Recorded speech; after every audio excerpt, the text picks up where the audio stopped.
On this episode of the Star Wars Time Show, Matt will interview Pete Fletzer, who authored Who Owns the Myth, Star Wars Fandom, and the Soul of the Saga. Stay tuned to hear Pete's motivations behind the book and his experiences as a lifelong Star Wars fan, who also got to contribute to the franchise in his own ways. Of course, still on the show with Question of the Week responses and the latest round of top high Star Wars fan artist features. Punch it, Chewie.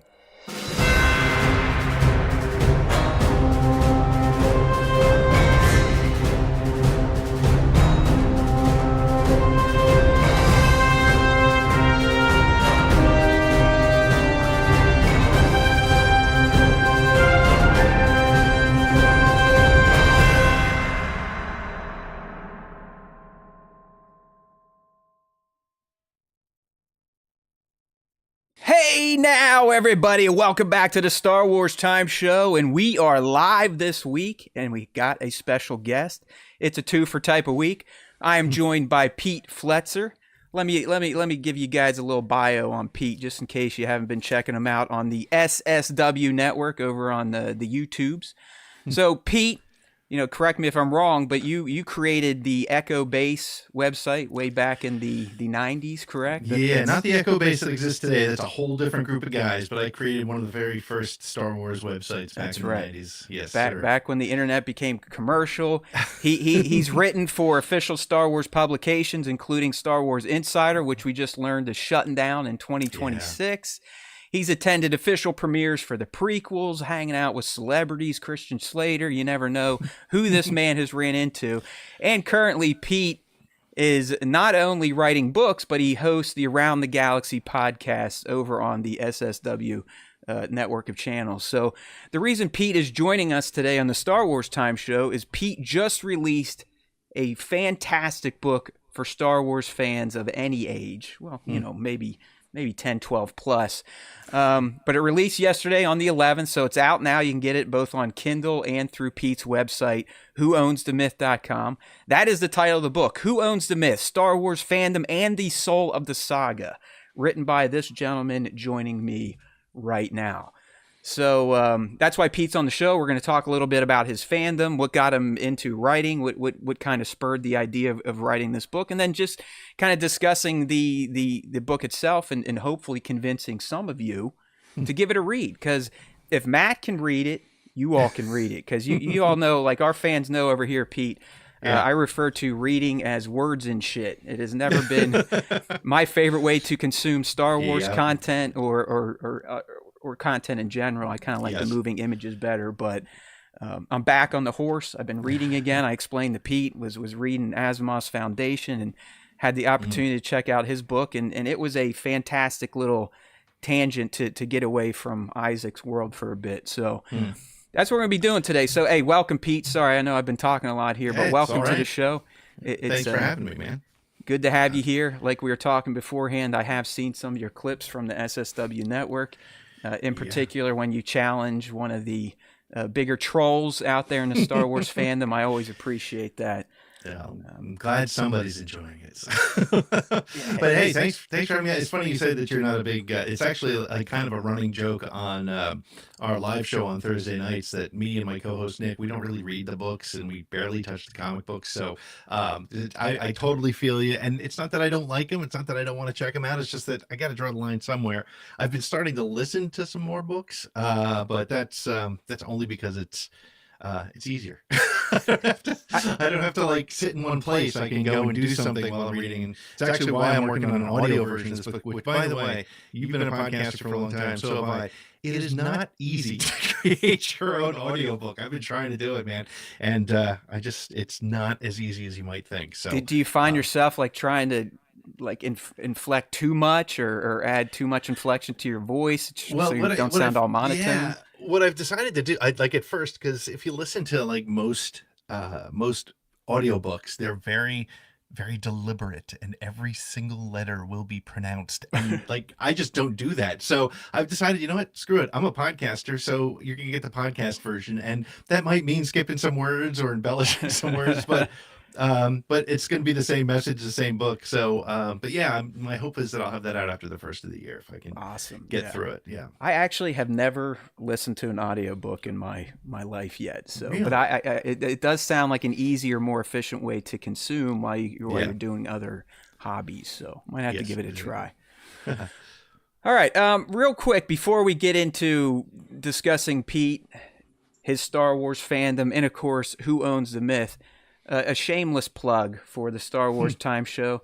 Last week, sadly, Pete, you can probably relate to this, but my co-host and I, Nick, we sat down on Monday to do our pre-recorded show, which we instant premiere on Wednesday, same time as we're doing this.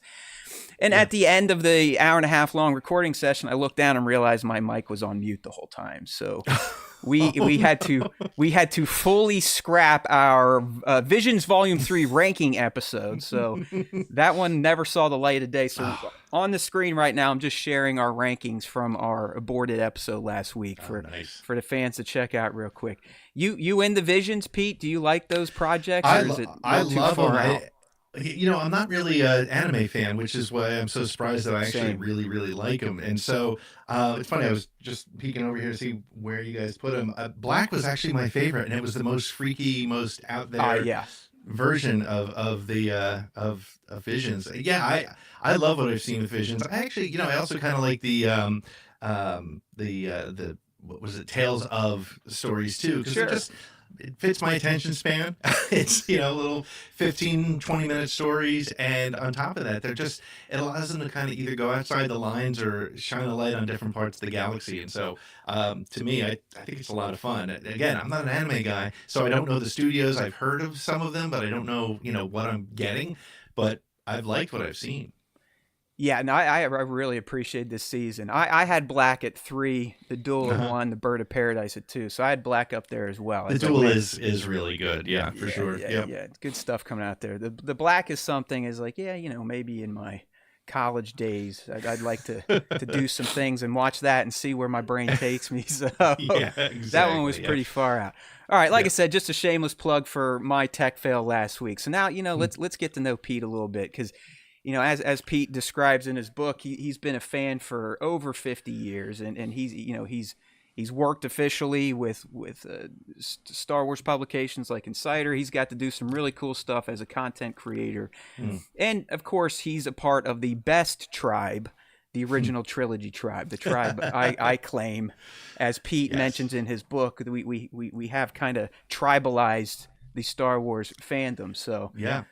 At least you and I are in the good one, the right one.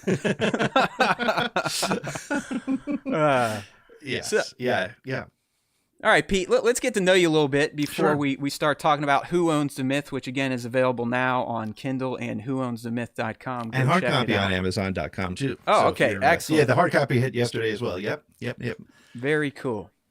And, again, just a tease, I really enjoyed the book, but I'll talk more about that in a little bit.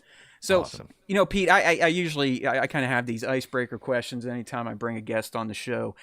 I already know about your fandom and kind of what started it, so I'm going to go ahead and just skip to a few of the other questions. The one thing, I kind of picked up in your book, especially when you're talking about your younger years, playing with the figures and the big dirt hill and all that.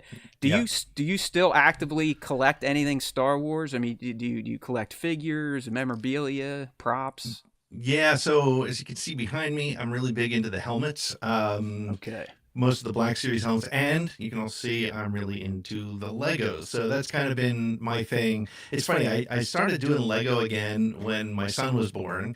It was like a great excuse to play with them and to do it with him. He doesn't care. He doesn't get it, but I still do. I have more shelves outside the studio here full of Lego, and just because I find it's like, now I understand why people might have used to do ships in a bottle or something. It's just like, it's a little bit of concentration, but it's kind of brainless, and I get something at the end. So I love doing the Lego. And I've always, one of the things about Star Wars, and again, back to that sort of original trilogy, one of the things I always wanted my entire life was the Stormtrooper helmet right there. Like, that was the thing.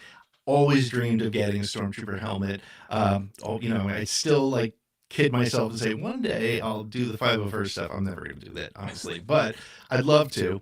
But I've always been excited by the helmets. And then, somebody was on my show a about a year ago, who made the realization, or made me realize, that Star Wars is full of silhouettes, and that's so you capture, you can just see just the solid black version of almost any helmet or any in most characters, and you know who they are. So Exactly. so the helmets are kind of my thing. So every time Black Series comes out with something, I tend to get it. I have been avoiding a lot of the repaints, like the fives that just came out, I guess it was, from Clone Wars, and love Clone Wars, but I don't. Yeah, I've got a plain white one of the Ahsoka one too, so I think I'm good there.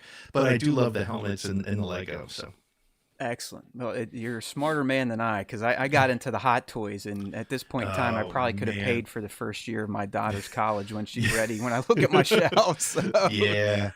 Yeah, Uh, I've gotten I don't know, is it Hot Toys or one of the, I can't remember, what's the other one? There's Hot Toys, and then there's Sideshow. Sideshow. I think that's the Sideshow Ahsoka, and I have a Sideshow Rex somewhere. But yeah, Yeah, yeah. they are And beautiful little dolls, but man, are they somehow I expensive. stopped. But yeah, oh man, the Sideshow stuff is insane. It Yeah. looks so cool though. Yep, totally. Well, one day, if you ever open a museum, I'll contribute some of my dolls to it. All right, Pete. One thing I didn't really pick up on the book, at least from your early fandom, is what is your favorite film? I'm guessing it's going to be from the OT, but I don't want to put words in your mouth. Which one is it? Is it The Empire? Is it different than So most? yeah, so it's funny. My favorite all-time movie period is Empire Strikes Back, Okay. and I feel like that's such a generic, but there's a reason for that, right? They say, like when people say the same answer over and over, there's probably a reason for it. And Empire is just great, and not too long ago, I was flipping through the channels, between commercials between.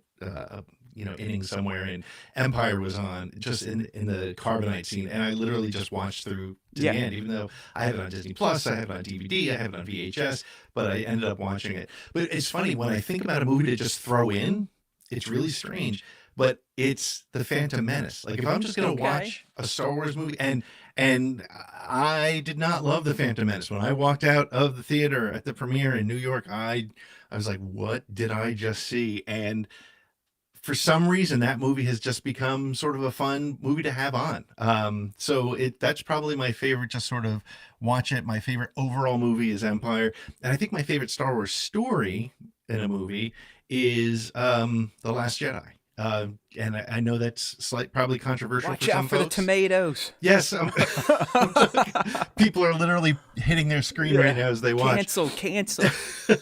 But I just think it's a really interesting story, and again, you can talk. There's 100 things that people have valid points on, and not so valid points on, but it's worth a conversation, and it's just a really interesting story. Ryan Johnson is just brilliant, I think. Yeah, he's pretty smart. I mean, he's done okay for himself after the TLJ with his Knives Out franchise. I think He survived he's just it, yeah. fine. I don't think he needs the Star Wars trilogy. They just never going to make at this point in time. So. Yeah, I agree. Yeah. Hey, excellent. Yeah, I remember the TPM anecdote from Who Owns the Myth. This is the book that Pete has just put out, and that was a fun one, because I remember that time, and I guess I'll talk more about this when we talk about your book. But I think one of my favorite parts of reading the book was the nostalgia it kind of digs up for us older fans that have kind of, you lucked out. I mean, you got to see all the movies, the originals, that is, in theater as they released. I only got to see ROTJ, and I was still 3, maybe 4 years old, but I still consider myself part of the old guard. But Sure, yeah.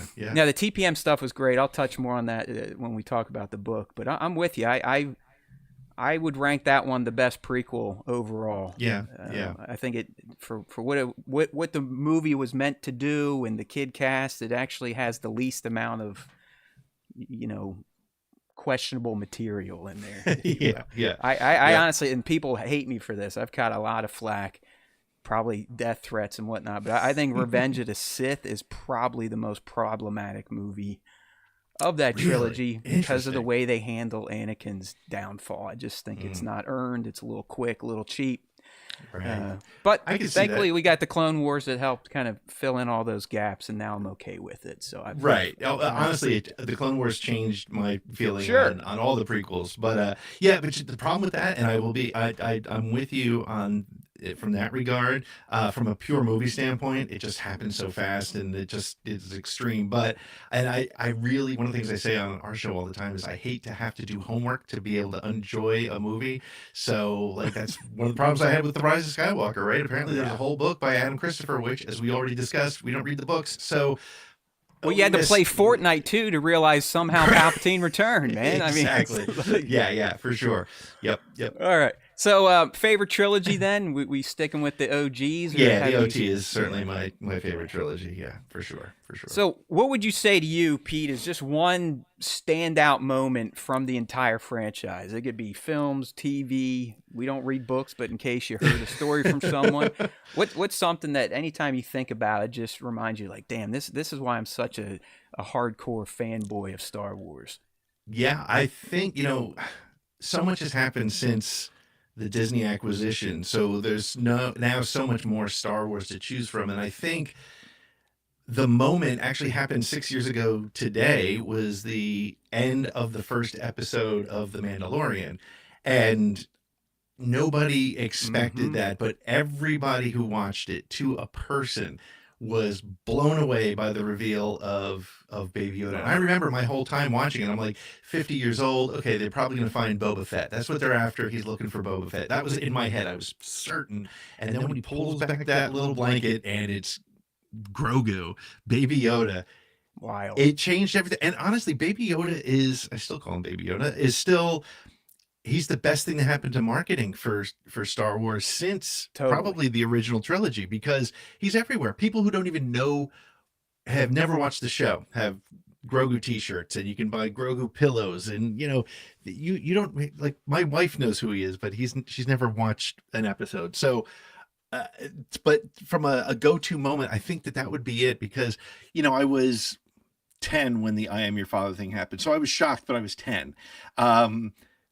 But that was like literally like a stand up. It was like 5 a.m. or whatever when I got up to watch it, because it dropped overnight, and stand up and point and be like vocally like responding to a show. Like most trailer reactions, I think, are 98% just like people like, right. But like literally, if I was recording myself, you would have gotten one of those, oh my God, sort of situations. So yeah, that would be my go-to moment, I think. Yeah.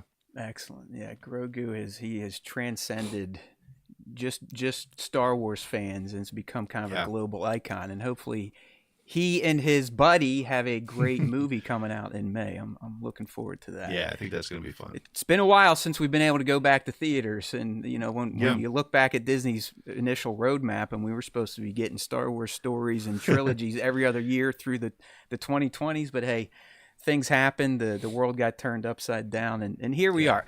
All right, I think you'll understand this question. If not, I'll explain it. But do you prefer Yub Nub or Victory Celebration? I'm a original version of the song guy. It's the right answer, by the way. Okay, I thought there was a right answer, and I knew I was going to get it. Yeah, I mean, Yub Nub is fine. It's better than Jedi Rocks, honestly, in my opinion. But no, I just like it's just the even the goofiness of Celebrate the Love, like being sung by a choir at the end. It's just kind of like, all right, that's cool. Yeah, that's my. Yeah, I get a lot of pushback on that opinion. The younger fans tell me Yub Nub is stupid. It only shows the celebration on Endor, where Victory is. It's like whatever.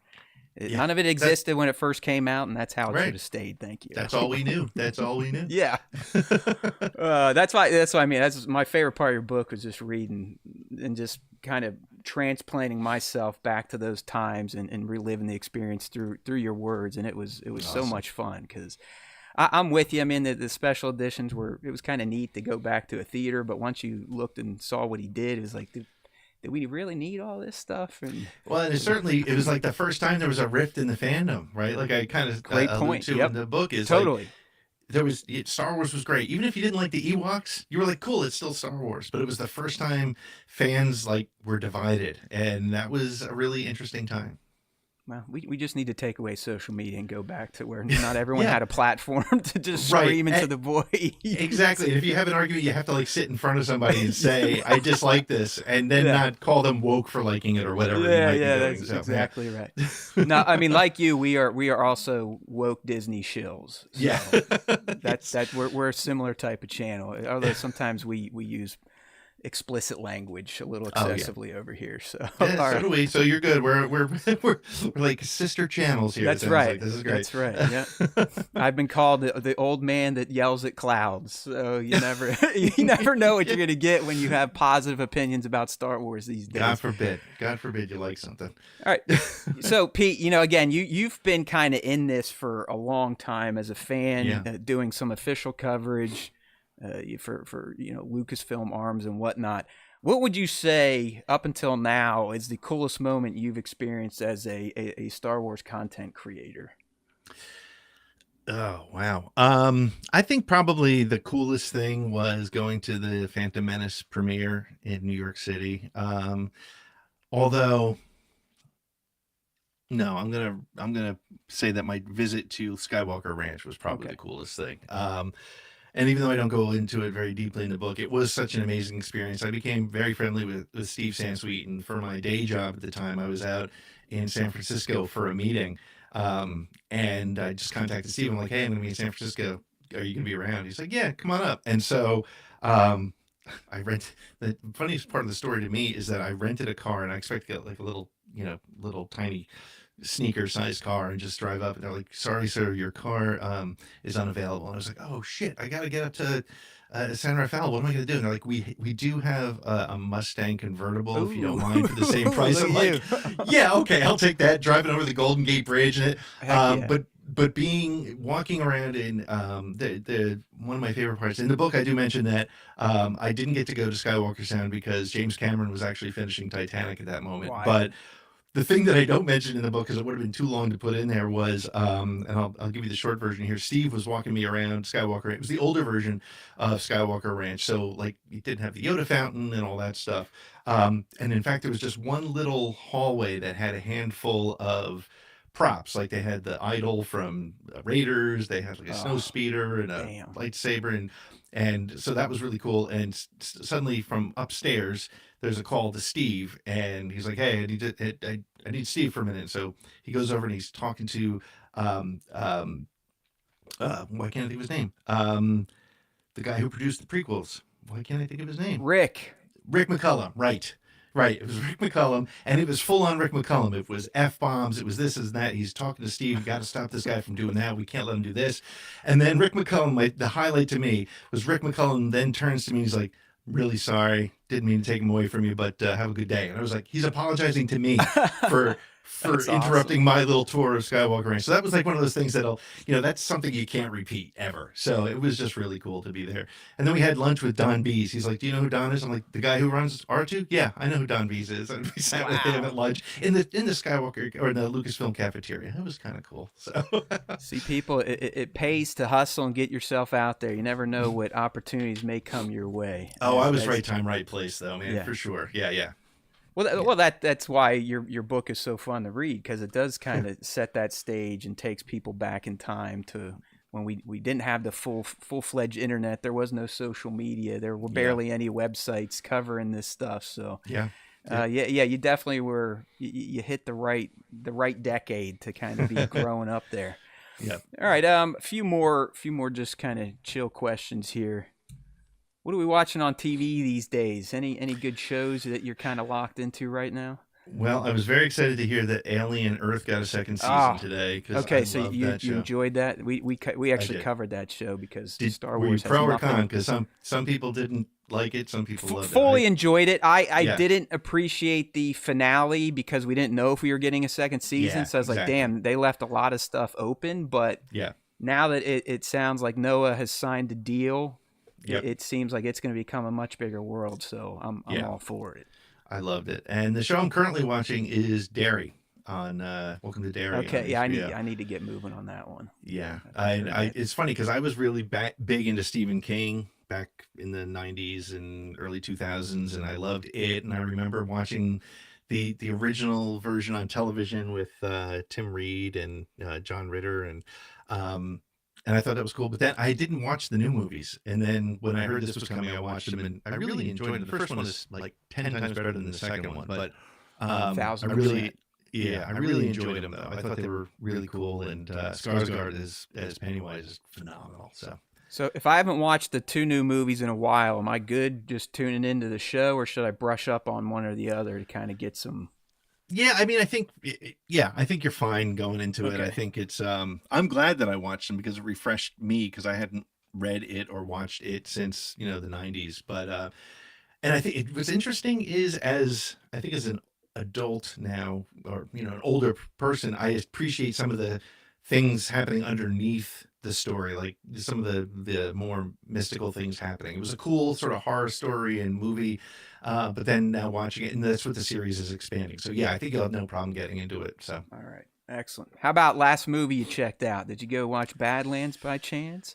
no, it's on the schedule for this weekend though. My So son and I good. were going to try to get there last weekend, but we weren't able to do it. But yeah, we're doing that one next. I think the last movie I saw in the theater was, oh, I don't know. Gosh, I wonder if it might have been Borderlands, Okay. which Okay. which was just dumb and fun. And I know a lot of people were like, "Oh, there's holes here, and it doesn't match the video," but it was 90 minutes of dumb fun. So, um, I'm pretty sure I've seen something since then. I just can't think of it. One of the Yeah, I'm blockbusters, a I'm sure. I'm a junkie. We have an AMC next to us, so I'm in their Uh, A list, whatever. So I get 4 movies a week. So I try to oh go wow, at least once a week. You will not yeah, be disappointed with Badlands. I usually do like a little movie review. yeah. It's excellent. I've seen it. I've seen it twice already. It's Oh only been out really? not even a Okay. week, so Wow. it is super fun, and hopefully it keeps going. Dan Trachtenberg definitely understands He this franchise, and he's 3 for 3 at this point in Yeah, time. Prey So was amazing. yeah, Was Killer of Killers was the other one, and yep, yeah. so good. Yep, this This guy is gets just it. Yep, it's so cool, and having a Yautja as the protagonist is it works. So that's all I'll that's say. cool. No All right, spoilers. It's well worth it. all right. I'm going All in right. this weekend. Do you do any gaming at all? You into video games? Yeah, it's funny. I've been doing more board games All lately with right. some friends that got me into it, which I had never really done too much. But video games, yeah. But you know what? I'm more into like the sports games. I don't. I The last game that I really dug into was Skyrim, which tells you, how long it's really been That's that a I've dropped classic. in. I played the two Jedi games; those were really cool. But and I'm just starting. I'm starting. Was it out?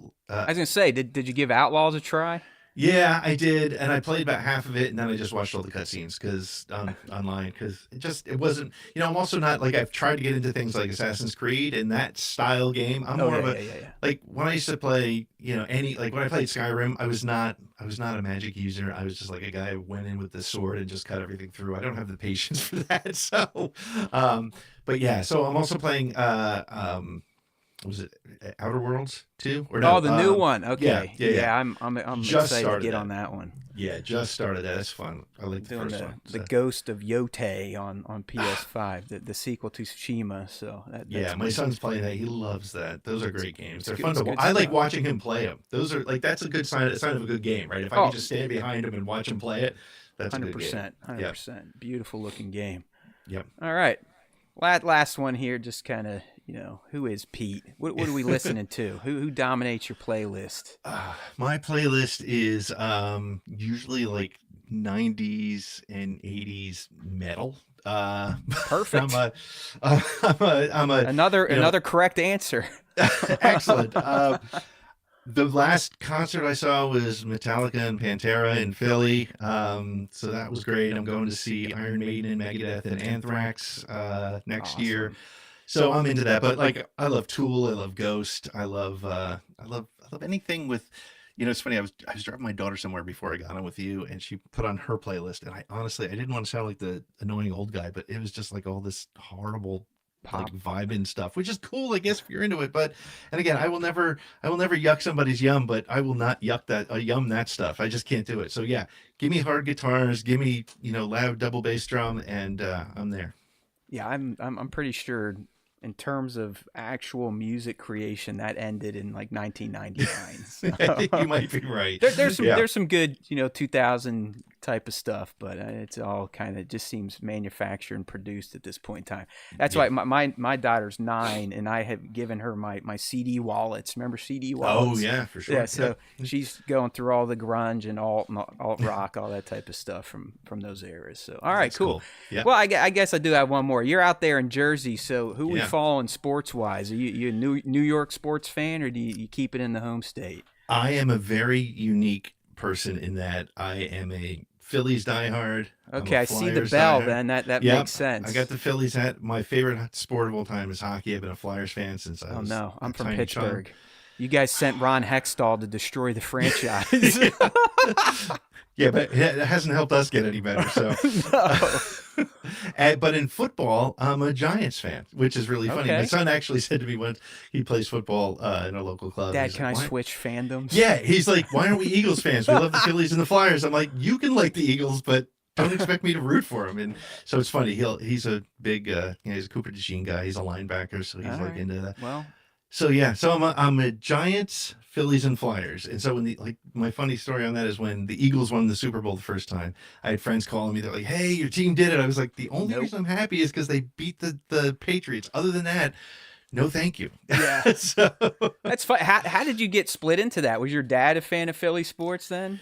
Well, I became a Flyers fan when I was 5 years old because I was playing hockey, and my dad said, "You face off like Bobby Clark." And I said, "What team is he on?" He said, "The Flyers." I said, "Are they good?" He said, "They just won the cup." And when you're 5 years old, that's all you need. That's amazing. And then I moved into I was working for a company near Philly. I was always kind of like a Yankees follower, Yankees fan to a degree, but then I just got into, honestly, I was kind of tired of the buying the World Series kind of thing, which is why I hate the Dodgers, but the Phillies are kind of trying to do it themselves too. But I just love the Philly vibe. Like either you love it or you don't. And I happen to like it. So although I don't like the Eagles fans. So they're hardcore. I mean, most of my mother's family is from Philly, so I'm well aware of that scene and the type of fandom there. So I get it. All right, man. Cool. Let's go ahead and start talking about the book. Again, Pete's here, Pete Fletzer from the Around the Galaxy podcast. He just authored Who Owns the Myth? Star Wars Fandom and the Soul of the Saga. Out now on Kindle, traditional Amazon paperback, and whoownsthemyth.com.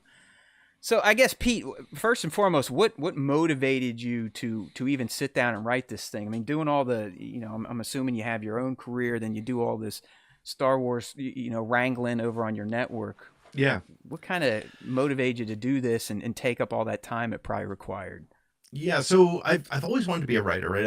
I've referenced Stephen King before. I tried to write fiction and it just was not any good. But I always kind of felt like I wanted to write. I mean, I've done the work for Star Wars Insider and Star Wars Galaxy. I've been in traditional communications for most of my day job career and marketing, that sort of thing. So I always felt like there was something, a book, and a couple different, friends of mine wrote a book like Marshall Julius and a couple other people who I've become friends with. And I was like, I got a book in here somewhere. So I thought that I could do something from the podcast. And I thought, I've done so many years of podcasting, spoken to so many different people, different stories. And my initial plan was to write a book about people's Star Wars story. And I wrote a couple short chapters, and then I realized I was writing somebody else's story. And that was okay. It was interesting because I've read enough books of people's little clips and whatnot. But decided I didn't want to do that. And then what I kind of realized was that the other thing that's happened as a result, and you referenced it before, is I've gotten into some online skirmishes and spoken to people. And this, I wanted to have a conversation about that, but I also didn't want to you'll notice I really don't take too much of a side. The only side that I definitely take is there's no room for hatred, bigotry, misogyny. If that's your Star Wars angle, then it's not Star Wars. You got other issues going on. But I wanted to understand, why do people get so passionate about Star Wars? Why are we doing this, right? Why do we have a podcast? Why do we, wear Star Wars shirts everywhere? Why do we look for every opportunity to have that conversation? And then why is it that we don't always agree, and what leads to that, right? So So that was question number one. The second question I had was, well, what happens when the guy who created the story walks away and then comes back, which is really kind of what happened with the special editions and the prequels, because we had that big gap. And so in that big gap, people took real ownership of the story, and they read through the, all the EU books and the comic books, and, even just sort of writing in their own head, what is the Clone Wars and what happened here and there. And so, why did they care when George came back and wrote something different? And I think, so the concept of the book really came to, like, when something is so powerful, when a story is so effective, and becomes more than just a pop culture phenomenon, what is it about that pulls people in, and what keeps it going? And so I've always been a Joseph Campbell fan from the Hero with a Thousand Faces and that sort of thing. Big fan of his, and I knew so many people had talked about the myth of Star Wars and the way it fits all so I spend like a chapter and a half talking about that in the book. But I think what I came to from that was that, because it's a myth, because it follows that sort of all those tropes, it's speaking to something deeper inside us. And so we become owners of that because the story has spoken to, something that has spoken to humans for thousands of years. So, um, I was just inspired to, like, and I started writing the first chapter or two, and then I just kept rolling, and I was like, okay, I'm onto something here. And so kind of just went through it that way, and really had a lot of fun with it. I didn't want it. I knew immediately I didn't want it to be an academic book, because honestly, I'm not that guy. I'm not like, No. it's, and if it, as you were alluding to before, if you read it, it's not written like, like a textbook. But it's written in a sort of a conversational way, and almost like, almost written like a podcast script, because naturally that's the way I would have done it. And so, I ended up getting to something that I was really happy with, and so I just continued to pursue what would be involved in doing that. Yeah, no, I like I said, I really enjoyed reading it. Found it easy to read. It almost has like a memoir type of feel to it.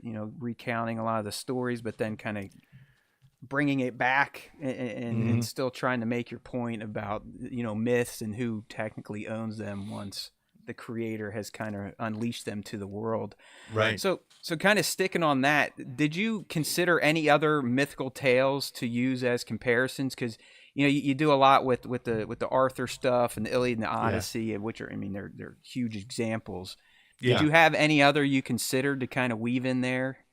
Yeah, I just, as a result of doing this, I discovered the Ravanyana, which is an old Indian myth, and that was very interesting. But I, again, because I was conscious of not wanting to create a textbook style, I just pulled on a couple times. I pulled on basically the same stories, just to be like, okay, if you're familiar with Greek mythology, which I think we all learned in like fourth grade and above, and all those things. And I just kind of tried to stick with some of the most common things. I mean, there were ideas that I had that I ended up kind of killing, because I didn't honestly, like, the closest I get is when I talk about how there have been, you know, groups convene to determine which books of the scripture are canon, which got Oh me yeah, pretty that's right. close Yep. to a little too close to, like, saying, "Hey, religion is myth too," because I didn't want to. That's a great way to get canceled immediately. But that point being, like, to answer your question, yeah, there's so many different great myths out there. And I mean, it was funny, my dad was one of my beta readers, and he just filled the margins with great questions. And one of the questions he asked is, why do you think Wizard of Oz worked too? And so, I don't really I don't think I even referenced Wizard of Oz in this No. book. But I mean, but that has gone away now, right? I mean, other than you could say that, Wicked has kind of brought it back, and it's kind of like the expanded universe of the Wizard of Oz. But I remember when I was a kid, right, in the 70s, that was the biggest thing, and it still survived, and it was still something we look forward to.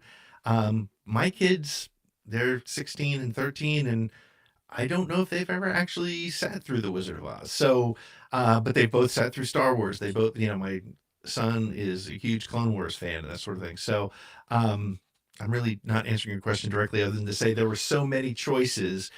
I was more concerned about having to explain each choice that I would compare it to. So I Makes kind of sense. kept it simple. But I mean, you're 100% right. There's so many really interesting things out there from a myth perspective. Yeah, your point on the religious stuff is an astute one.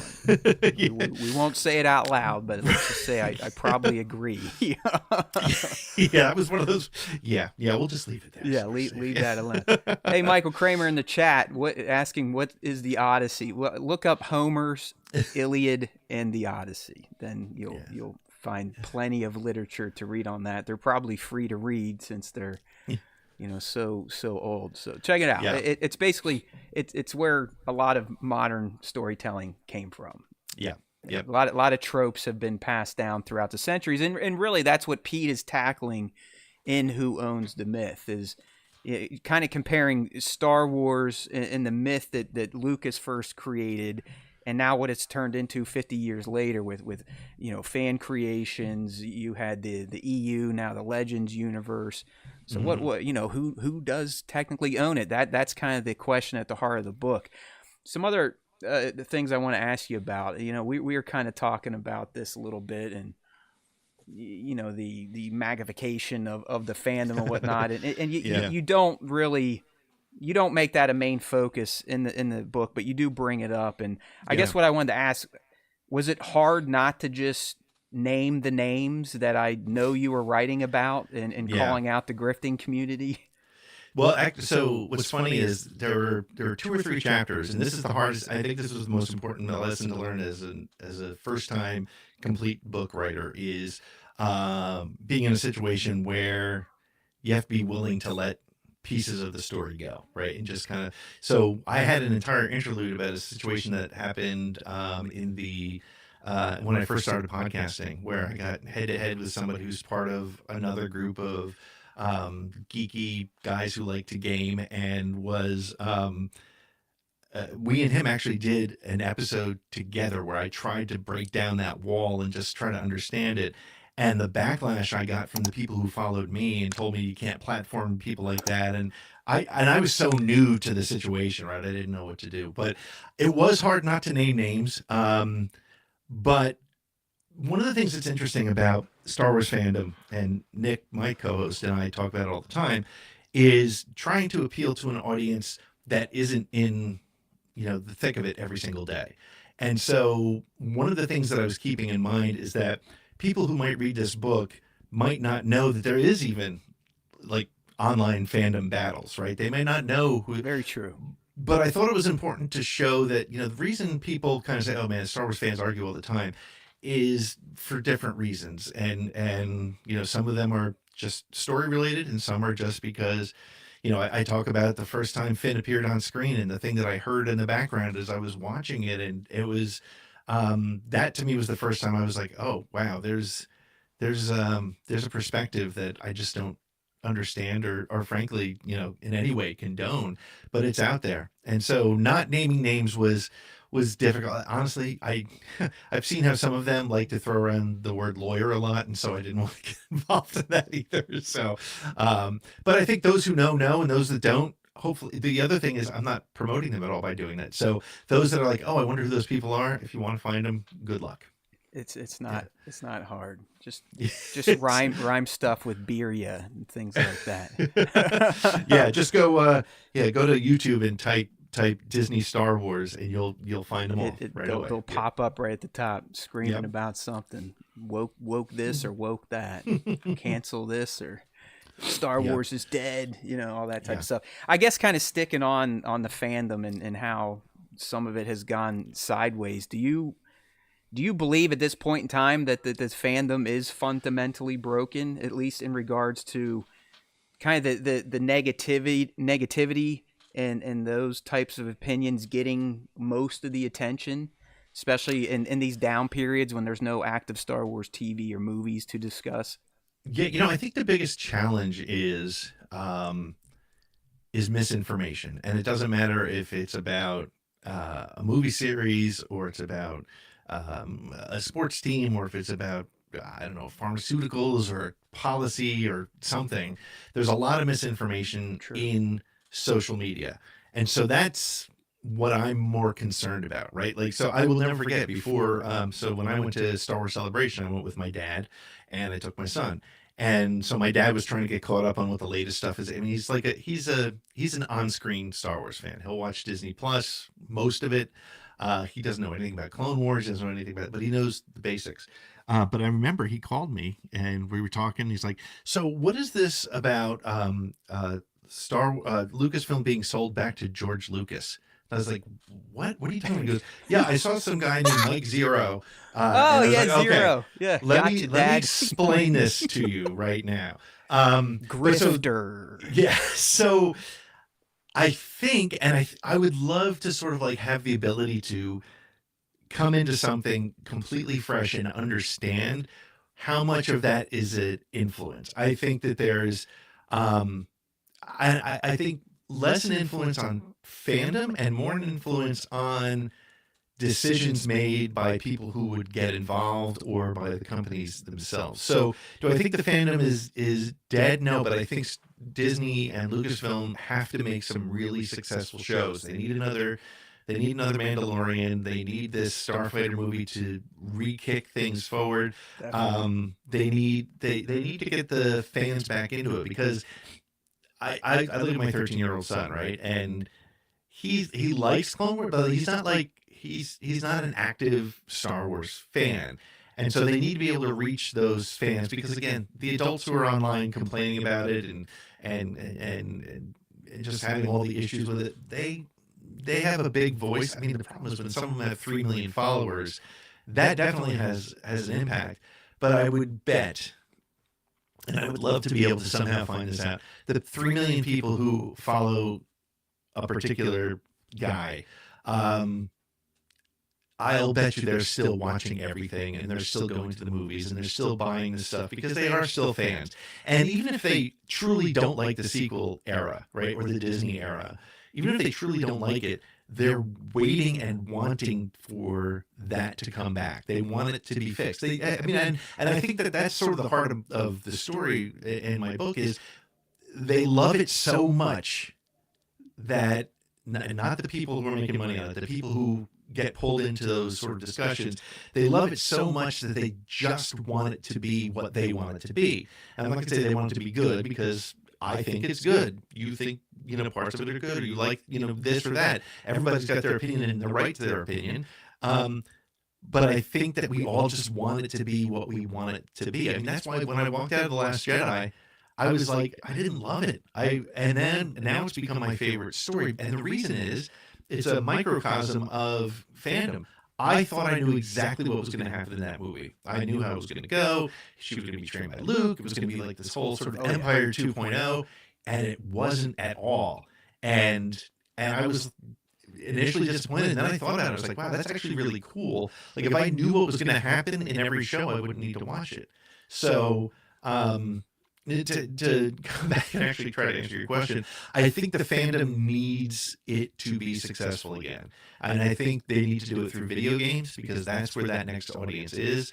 And I think we need a really good couple of Star Wars movies that people just don't even listen to anything online, and just love it enough to go see it 2 or 3 times, like you did with Predator. I mean, that's exactly right. Because I mean, this guy, depending on box office these days, but I don't see how they don't give him a part 2, and so he can keep kind of developing this, and the fans will keep coming. So kind of playing off what you were saying there. Why do you think these fans hate Disney's take on Star Wars so much?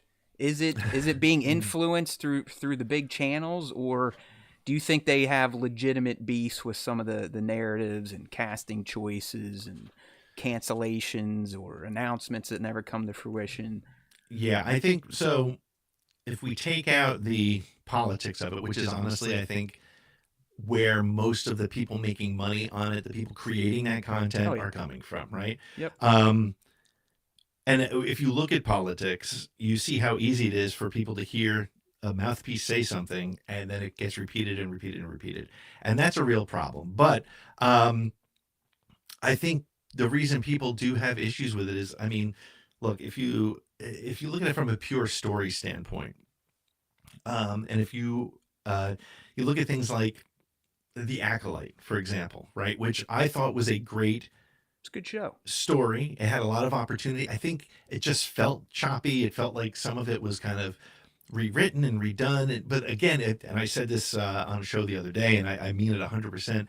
Leslie Headland knows more about Star Wars lore than anybody who's made anything since Dave Filoni. I think she gets it, and it Damn. was all in there. It was all in there. Um, but I think that there is sort of an expectation, and I think it's the same thing that happened to me when I walked out of Phantom Menace. I expected to become a kid again. I expected to be that 7, 8, 10 year old person and walk out and be like, wow, that was awesome. And I didn't at first. And when you watch something and all you want is to be able to recapture something, it's very hard to do that. Now, I think things like, I think a big problem from the sequel trilogy is, quite honestly, there was no plan. And I will continue to say that. And as much as I love Force Awakens and Last Jedi, I feel like The Rise of Skywalker was just a mess. And I think Terrible. part of it was because they were like, oh well, we got to appease these fans and we didn't appease there. And I know I didn't like that perspective at first, but then I watched The Rise of Skywalker again somewhat recently. I was like, yeah, this is full of a lot of sort of, I hate to say fan service, but fan It service. is. And Yeah. uh so, and it wasn't very well thought out. And the way I say it, and this is my hot take, and the clip for your show is that I think J.J. Abrams is a Star Wars movie fan. I think Ryan Adams is a Star Wars fan. Meaning, I think J.J. is like, oh, let's put Palpatine in here and let's bring Lando back and let's scare people about killing Chewie and let's create giant weapons that can blow up a planet because that's what we do. And Ryan was like, what would happen to a Jedi after everything Luke went through? And so it's just a very different perspective.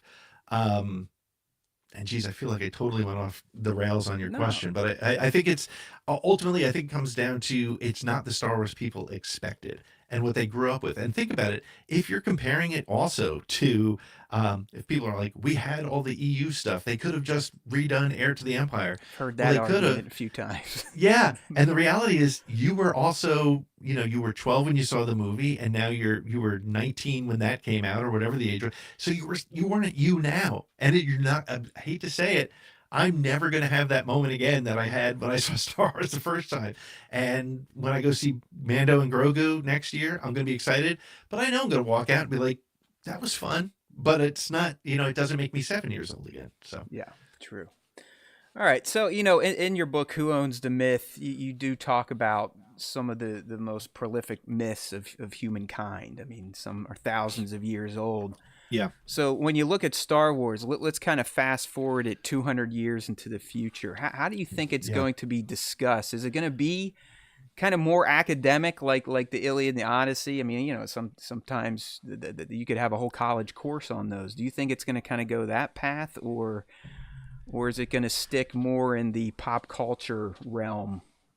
Yeah, I think there's two roads for it to take. I think my initial thought is that yeah, it's going to be studied because again, it follows if you're teaching myth, you can put Luke Skywalker on top of Homer, on top of Theseus, on top of David. You can it's the same kind of story, and it's a great thing to study. I mean, Dan Zare from Coffee with Kenobi, he's a teacher, and he teaches mythology, and he brings Star Wars into it all the time.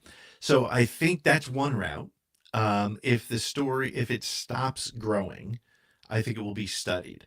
I think if 200 years is such a big number, and it's a number that I think about a lot when it comes to this sort of thing. Um, I, I mean, it's lasted 50 years, and it's still fresh, and it's still vibrant, and it still matters. I think as long as they create content or stories that continue to talk to the times, um, then it will still be fresh and created. And I think that a lot of that depends on where the creators go, and the kinds of stories and how they deliver those stories. I think, I have a Meta Quest, the Oculus, and I've played some of those virtual reality stories, and they're cool. It's not the way I love to take things in, but it's going to become more and more those sorts of things. And technology in 200 years, we have no idea how it's going to come and what's going to happen. But I think the key is because if you think about it, the original trilogy was speaking very clearly to, whether people today want to admit it or not, it was speaking very clearly to the times, right? It was very focused on, I mean, George has said it 1,000 times, that the Ewoks and the rebels were the Viet Cong and they were fighting blah blah blah. Thank And then you. you look at the prequels, and they were based on the Bush administration and the weird things going on there and the way people felt about things. And you look at the sequels, and I think they lost a little bit of the political, or at least the essence of what the times are. But what they didn't miss at all, and I think they did a great job with, was bringing in characters that people expected to see in a movie like this at this time. If you go in and, they had a young woman Jedi, they had a black man, because he's not African American, he's African British, I guess, right? And you had Poe, and you had all these different characters that reflected what we see in our world now. And so from that perspective, it worked well. I do think they need to, they got to be careful about doing politics, because we're in a world now where politics is so divisive. Whichever side you take, you're going to piss off the other side. But you look at Andor, which was clearly telling a story that is as old as time and as fresh as the morning news. So I think more stories like Andor will keep it in that sort of growth mode. I guess kind of sticking with that, do you believe deep down that Star Wars content will still be actively created 200 years from now? And could you take a stab at what that may look like? I think I would love to say that it will be.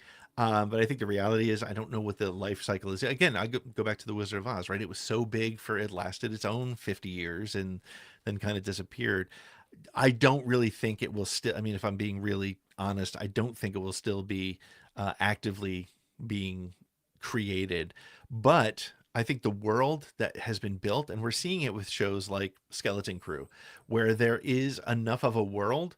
So in 200 years, if Star Wars content stops tomorrow, and we know it's not, but if it did, and in 200 years somebody was like, you know what, I want to write a story in that Star Wars universe, it could be fresh and new and reflect what's happening then. So I think it'll have its own dark times and things, but I honestly think more than anything else, it will probably be studied and still be exciting enough for people to be able to build it. I mean, we still see great stories that take place during the Roman Empire and things like that. So I think it's and I firmly believe it will be taught.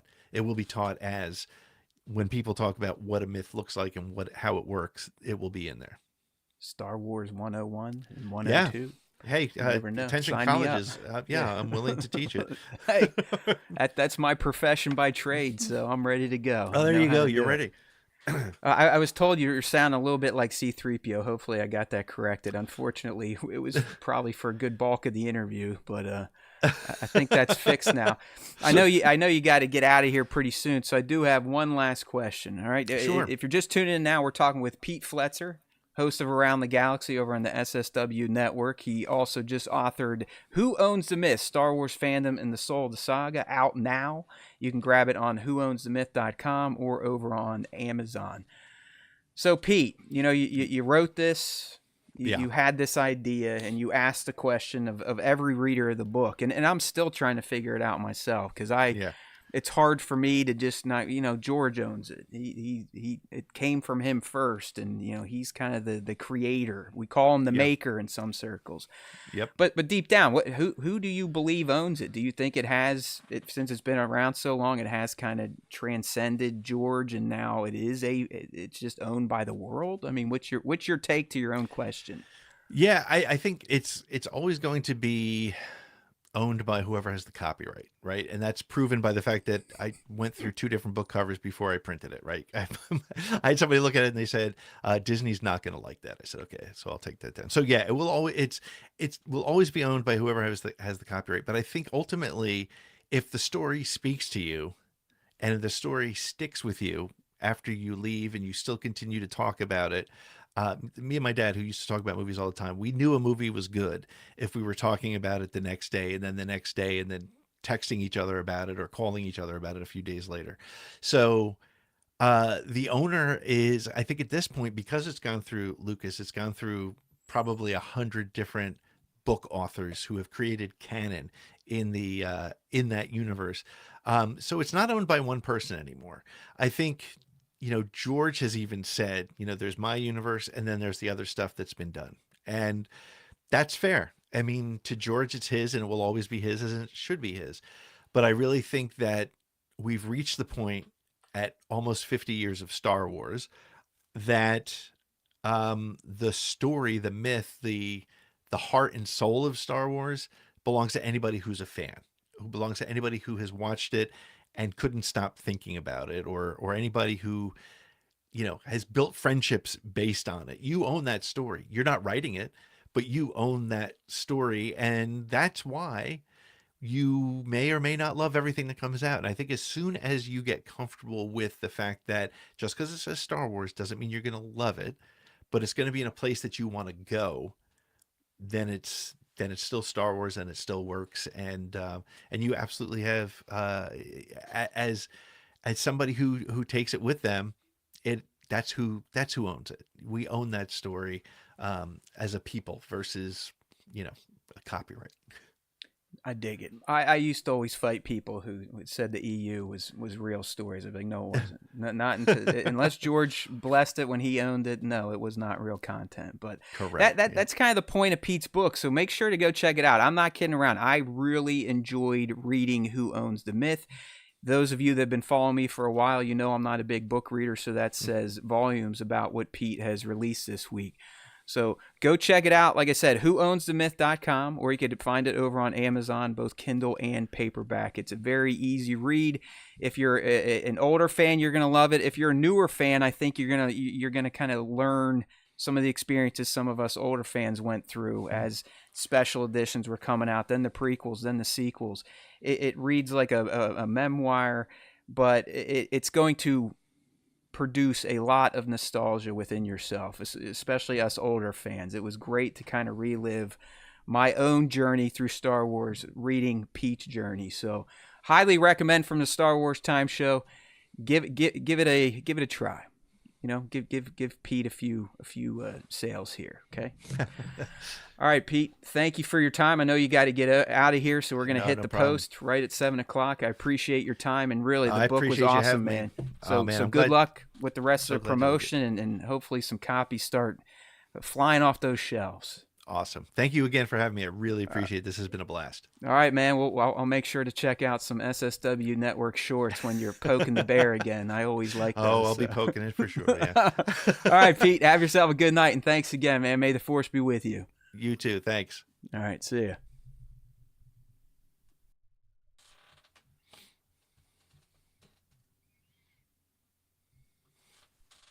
All right.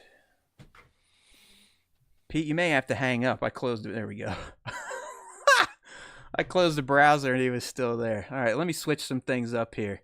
Oh boy, we're on the solo screen, so I got to get all these things turned off real quick. Yeah, that was pretty fun, huh? Yeah, Pete's a good guy. I've known about him for a little bit. Sorry, I wish Kramer, you should have told me he was sounding like C-3PO early on. You were one of the only people in the stream. I was hearing him perfectly, and apparently some of these updates that have gone through over the past few weeks have foiled our tech setup that used to work flawlessly. So unfortunately for the first 50 minutes, poor Pete literally sounds like C-3PO. It's not terrible. It's not terrible. Like, it's listenable, but it is 1000% a C-3PO voice. So I feel bad that I did that to Pete. Hopefully he can forgive us. But hey, if you know the SWTS, you know our tech sucks at times. So it's just par for the course, my friends. All right. Well, hey, you know what? It's not time to say goodbye yet. This is the Star Wars Time Show. We did skip Ask Us Anything this week for Pete's interview, but I have collected your questions and will get them addressed over the next coming weeks. I think next week I'm going to be doing another live because young Nick is out again. So I'll probably be doing another Wednesday live talking about whatever. If you've got things you want me to riff on, you know what to do. Jump in our Discord. Open link in this video's description to sign up. But we are going to do a little bit of the fan segment, okay? I do have my top 5, and I do have some question of the week responses. So we'll go ahead and address those right now. Although, real quick, Kramer's asking me, have I watched Black Sails? I did. I watched the first few seasons and then fell off after that. But it's a pretty good. It was a pretty decent series, and I think they use actual pirates from history and whatnot. So it's probably not a waste of your time if that's something you want to get into. All right, I need to bring up some Slack. All right. So, question of the week. We do it every week. To get involved, just make sure you're following us on our socials, Instagram, YouTube, Discord. You know what to do. You know what to do. But we typically we ask a question that is themed to the week's main topic. So this week we were interviewing Pete about his book, Who Owns the Myth? So we asked fans, who does own the myth, in your opinion? And it appears not many fans had too many thoughts on this. So this is going to be a quick question of the week segment. I'm not complaining. It's always nice to get done a little early. But we got our boy Mike Kramer here saying all of the above, in my opinion. So he's saying George owns it, Disney owns it, and the fans own it. And then our other loyal disciple here, Mando Pirate, saying Lucas and Disney, but Disney more. Okay? If you want to know my personal take, I don't know. I know he doesn't own it, physically own it anymore. It's not his right. He can't claim royalties from it. But I'm always going to have to kind of tilt a little towards Lucas, because without him being the genesis of all this stuff, nothing would have come after for other people to own or weave new myths with. All right, so damn it, I'm bummed out that he sounded like C-3PO for such a long time. Okay, so that's question of the week. Now we're going to close things out with everyone's favorite segment. It's the top 5 Star Wars fan artist features. We do it every week. The best way to get involved, it's over on Instagram, so starwarstime.show for those keeping score.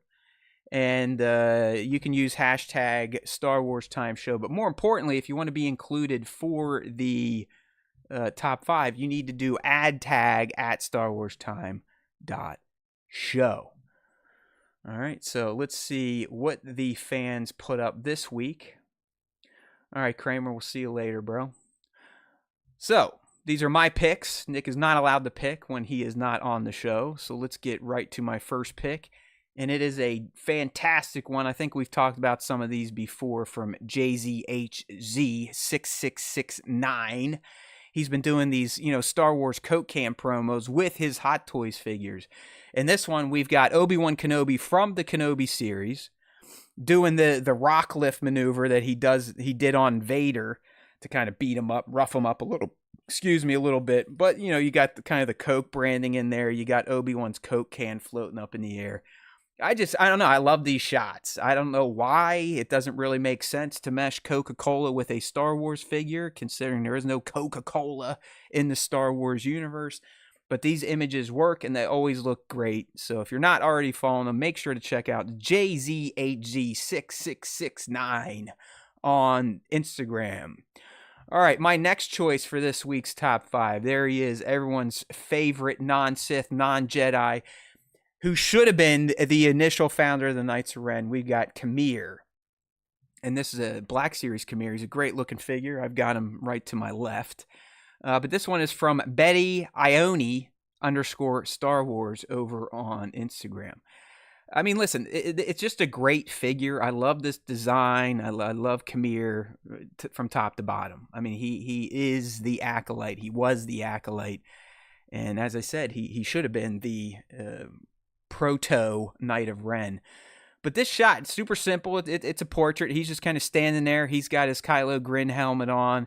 He's got his saber ignited, his Cortosis gauntlet, and he's just kind of pointing the sword down like he's going to stab it into the ground. And I don't know, it's just a fantastic shot. I mean, this Mr. Happy, we know what he can do with that blade, and he is a deadly mofo. So a big fan of this Khmer shot from Betty Ione _SW on Instagram. My third choice this week, hey, there's a theme here. See, I told you I love this character. It's another shot of the Stranger, a.k.a. Khmer, this time from Mr. Stormtrooper Davis, all one handle over on Instagram. This shot it's kind of a recreation of the Acolyte, I think, with episode 5, where he confronts the Jedi on Kofor's forest. It's got great lighting, great atmosphere. There's dead Jedi strewn throughout the ground. It's just an excellent setup and execution of the setup from Mr. Stormtrooper Davis. This is what I would classify, at least for me, if you're listening, Mr. Stormtrooper Davis, a wall hanger. I would love to have this hanging in SWTS HQ. It's just a fantastic looking shot from Mr. Stormtrooper Davis over on Instagram. All right, next shot. We've got a beauty here, a collection of prequel era Jedi. Well, many era Jedi, because Yoda's in there. But this one comes to us from Black Series Bonanza, all one word. And it's again, you could think Black Series was in the Jedi Temple, capturing the Jedi Masters, the Jedi Council, if you will, walking through the hallways en route to a meeting or after a meeting has been dismissed. You got the little green guy in the front leading with Mace Windu, flanking him to his right. Behind them, where the focus isn't as strong, you've got Plo, you've got Kiadi, Kit Fisto, Shaq T, and of course, Mr. Hello there himself, Obi-Wan Kenobi. So just kind of a great group shot of these iconic Jedi from Black Series Bonanza, all one word. And finally, a super crispy shot coming from Coleccionista de Plastico over on Instagram. And it's just a super, super, super smooth looking crispy shot of General Grievous. Yeah, Mr. Smokes 10 packs a day himself. I mean, listen, it's a basic setup. You got it's a Grievous portrait, so it's mostly focusing on his face, but you can see some of his mechanical arms and his sabers in there. In fact, you get all 4 sabers lit up. And it's just, I know I've said it like 10 times now, but it really is. It's just a very crispy looking shot. If you've ever been in the toy photography industry or taken pictures of toys or just appreciate pictures of Star Wars toys, when you say a shot is crispy, it's one of the best compliments you can give it. It just looks pristine. So again, this beauty is from Coleccionista _de _Plastico over on the gram. All right, so that's that. Again, sorry for the C-3PO spin on poor Pete Fletzer's mic. Hopefully he doesn't hate us, and it's still somewhat watchable by people out there. Hey, like I said, just pretend he's C-3PO, and then for the last maybe 5 minutes, 8 minutes of his interview, it goes back to normal. So shame on me, shame on the equipment, shame, shame, shame. It's the Star Wars Time Show. That's how we roll.